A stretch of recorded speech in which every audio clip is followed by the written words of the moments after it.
Praise the lord. దేవుని పరిశుద్ధ నామములు యేసుక్రీస్తు పేరట అందరికీ వందనములు. ఈ దిన వాక్యము యాకోబు పత్రిక 1వ అధ్యాయము 12వ వచనాన్ని ధ్యానించుకుందాము.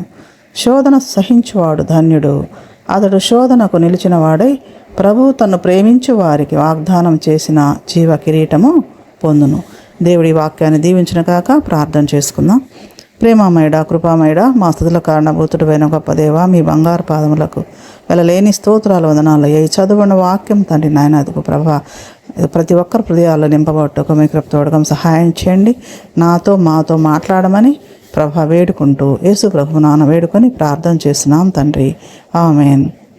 ప్రియ దేవుని బిడ్డలారా, ఈ చదవబడిన వాక్యాన్ని ఒకసారి మనం గమనించినట్లయితే, శోధన సహించువాడు ధన్యుడు. శోధన సహించుట, అవును కదండి. శోధన అంటే ఏంటి? శ్రమల గుండా వెళ్ళడం అన్నమాట. శోధనలు అనేది ప్రతి ఒక్కరిలో శోధన ఉంటుంది. కానీ దాని నుంచి మనము ఎలా తప్పించుకోవాలి, శోధనని మనం ఎలా జయించాలి అనేది మనకు ఇక్కడ తెలుసుకుందాము. దేవుడే సెలవిస్తున్నాడు, శోధనని సహించువాడు ధన్యుడని, సహించాలని చెప్తున్నాడు. శోధనలు వచ్చినప్పుడు మనం ఎలా సహించాలి కదండి.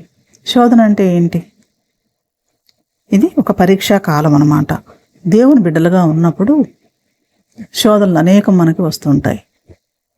మనం అనుకోవచ్చు, మనకు వచ్చిన శోధనల వల్ల మనం అనుకోవచ్చు, దేవుడా మరి నాకే ఎందుకు ఇలాంటి శోధన వస్తుంది?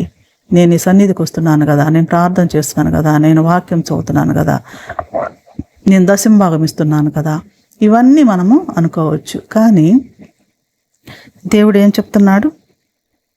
ఈ శోధనని తప్పకుండా మీరు సహించాలి. దీని అర్థం ఏంటంటే, కష్టాలను ఓర్పుతో ఎదుర్కోవాలి. వచ్చే కష్టాలని ఓర్పుతో ఎదుర్కోవాలి.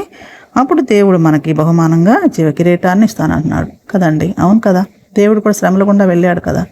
మరి దేవుడు కూడా శ్రమల గుండా వెళ్ళి మన కోసం, ఏ పాపం ఎరుగని ఆయన మన పాపం కోసం ఆయన మరణించడం జరిగింది. మరి ఎన్నో శ్రమలు పొందాడు కదా. మరి మనకు వచ్చిన శ్రమలు ఎంతండి? కానీ మనము దాన్ని భూతద్దంలో పెట్టి చూసుకుంటాం. మనకు దేవుడు ఉన్నాడు, మనకేం భయం? శ్రమలు సహిద్దాం. ఎలా సహించాలి? ఎలా అంటే, ఇప్పుడు అసలు శ్రమలు అంటే ఏంటి? దేవుడు శ్రమల్లో భాగంగా ఏమొస్తాయంటే, ఆర్థికంగా మనకి ఇబ్బంది కలగవచ్చు, అలాగే హెల్త్ ఇష్యూస్ రావచ్చు, అలాగే గృహాల్లో అనేక సమస్యలు రావచ్చు, కుటుంబంలో అనేక సమస్యలు రావచ్చు, ఇంకా ఎన్నో శ్రమలు మనకి ఎదురవ్వచ్చు, అనేకమైన సమస్యలు. అలాంటప్పుడు మనం ఏం చేయాలి? ఓర్పుగా ఉండాలి. అంతేగాని దేవుడా మరి నాకెందుకు ఈ సమస్యలు పెట్టావు, నేను నీ బిడ్డను కదా, నాకెందుకు ఈ సమస్య, నన్ను ఈ సమస్య నుంచి బయటపడేయి, ఎంతోమంది ఉన్నారు కదా, నాకే ఎందుకు వచ్చింది, అలా మనం దేవుణ్ణి నిందించకూడదండి. మనం ఏం చేయాలి? మనం ఓర్పు కావాలని దేవుడిని అడగాలి. ఈ శ్రమల నుంచి నేను ఓర్చుకోవడానికి నాకు శక్తిని ఇవ్వయ్యా, నేను సహనం కలిగి ఉండేదానికి నాకు శక్తిని, బలాన్ని ఇవ్వయ్యా అని మనం దేవుణ్ణి కోరుకోవాలి. దేవునికి అప్పగించాలి. ఆయనే మనకి శక్తిని, బలాన్ని ఇస్తాడు. మనం ఎంతైతే ఓర్చుకుంటామో అంత మనకి దేవుడు మన మీద కనికరపడతాడు. అయితే మనం ఇక్కడ ఒక ఎగ్జాంపుల్ చూసినట్లయితే, బంగారమే తీసుకుందామండి. బంగారము ఒక ఆకారం రావాలంటే అది ఏం చేయాలి? దాన్ని అగ్నిలో దాన్ని వేయాలి. దాని ఆకారానికి మార్చడానికి అగ్నిలో వేసి దాని ఆకారంలోకి తీసుకురావాలి, కాల్చబడాలన్నమాట. అలాగే శ్రమల గుండా మనం అనేక మనలో ఉన్నటువంటి అన్నీ కూడా పోవాలి అంటే, మనలో ఉన్న పాపం, మనం ఒక వాక్యాన్ని చూద్దామండి. గలతీయులకు రాసిన పత్రికని 5వ అధ్యాయం 16 వచ్చిన ఒకసారి మనం చూసినట్లయితే, నేను చెప్పినదేమనగా ఆత్మానుసారంగా నడుచుకునుడి, అప్పుడు మీరు శరీరేచ్ఛను నెరవేర్చరు. మనం ఒకసారి గమనించినట్లయితే మన శరీరం ఏం కోరుకుంటుంది? పాపాన్నే కోరుకుంటుందండి. ఈ శరీరం పాపం ఎలాంటిది? నాకు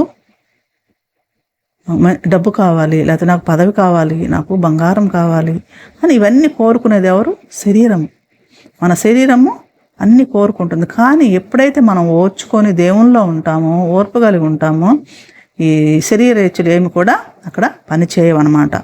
దేవుడు మనకు అలాంటి శక్తిని, మనకి ఓర్చుకునే శక్తిని మనకి ఇచ్చినప్పుడు ఇవేమి కూడా పని చేయకుండా ఉంటాయి. కాబట్టి ప్రియ దేవుని బిడ్డలారా, శరీరానికి మనము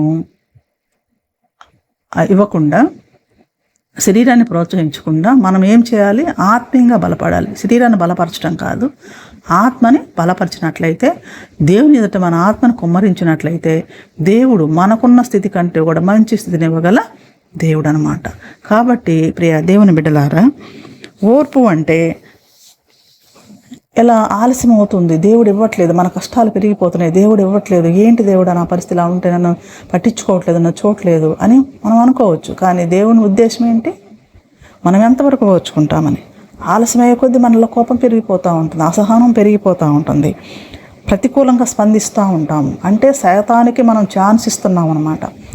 సాతాను మరి ఇలాంటి సిచ్యువేషన్స్లో సాతాను ఏం చేస్తుంది? రెడీగా ఉంటుంది కదా, ఎప్పుడు నా చెంతకు వచ్చేసి పడిపోతారా అని, పాపంలో పడిపోతే దానికే ఇష్టం అన్నమాట. దేవుని బిడ్డల్ని పాపంలోకి లాగాలని ఎంతో ప్రయత్నిస్తూ ఉంటుంది. కాబట్టి దాని కబంధ హస్తాల్లో మనం చిక్కుకోకుండా మనం దేవుని వైపే చూస్తూ ఆయన చెప్పినట్లుగా శోధనలు రానివ్వండి, సహిద్దాము.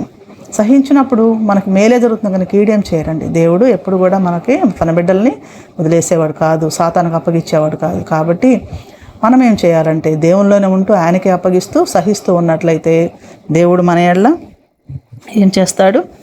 జీవ కిరీటాన్ని మనకి బహుమానంగా ఇస్తాడు. ఈ లోకంలో ఇవన్నీ వృధా అనమాట. ఎందుకంటే చిన్న జీవితం ఇదంతా వృధా అండి. దీంట్లో అసలు మనకి కూడా ఈ లోకానుసారం అనేవి కూడా అన్ని పాపంతో ఉన్నాయి. కాబట్టి ఆయన రాజ్యంలో దేవుని చెంత మనము అక్కడ అన్నీ ఉంటాయి, ప్రతి ఒక్కటి విలువైనవి అన్నమాట. ఆ విలువైనవన్నీ అక్కడ ఉంటాయి. దేవుని చెంత పరలోకంలో పరిశుద్ధంగా దేవుని చెంత మనము జీవించడానికి ఆయన ఇష్టపడుతూ ఉన్నాడు.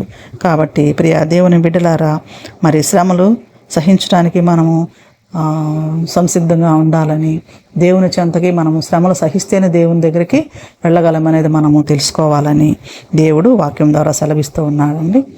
దేవుడి వాక్యాన్ని దీవించిన గాక ప్రార్థన చేసుకుందాం.